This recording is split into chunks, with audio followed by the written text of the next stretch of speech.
అయిన సహోదరి సహోదరుడా, మన ప్రభు అయిన యేసుక్రీస్తు నామంలో మీ అందరికీ నా ప్రేమపూర్వకమైన వందనాలు.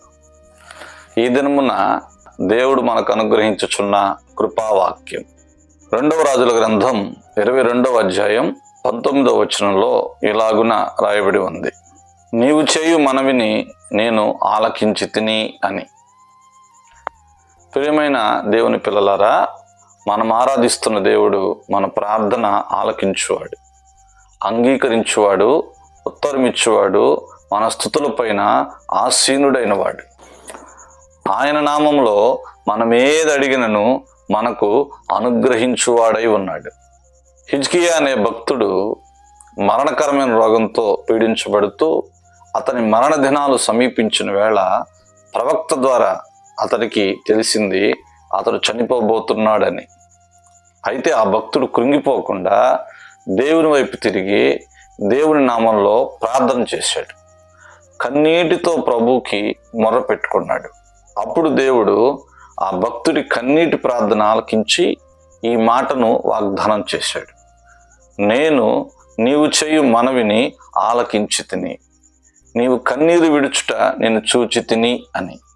ఈ దినమున నీ జీవితంలో కూడా నువ్వు కారుస్తున్న కన్నీటిని, నువ్వు చేస్తున్న ప్రార్థనని, నువ్వు చేస్తున్న విలాపన ప్రభువు చూస్తున్నాడు.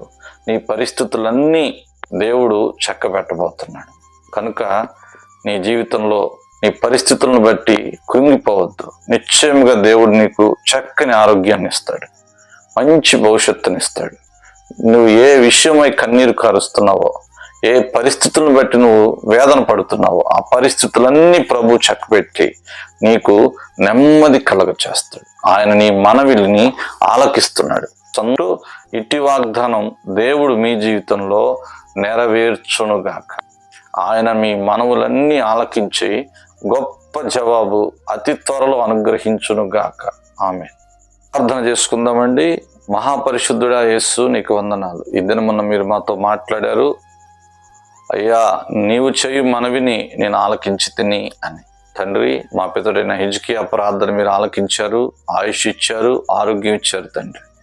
అలాగే ఈ దినమున నీ పిల్లలు ప్రార్థిస్తుండగా వారికి ఆయుష్ ఇచ్చి, ఆరోగ్యం ఇచ్చి, బలం ఇచ్చి, ఆశీర్వాదం ఇచ్చి, వారు ఏ పరిస్థితిని బట్టి కన్నీరు కారుస్తున్నారో, కృంగిపోతున్నారో, వారి మనవులన్నీ ఆలకించి గొప్ప సహాయం చేయమని, మహిమను మీరు పొందుకోమని యేసు నామంలో ప్రార్థిస్తున్నాం తండ్రి. ఆమేన్. ఈ దినమంతయు దేవుని కృప మీకు తోడై ఉండును గాక. ఆమేన్.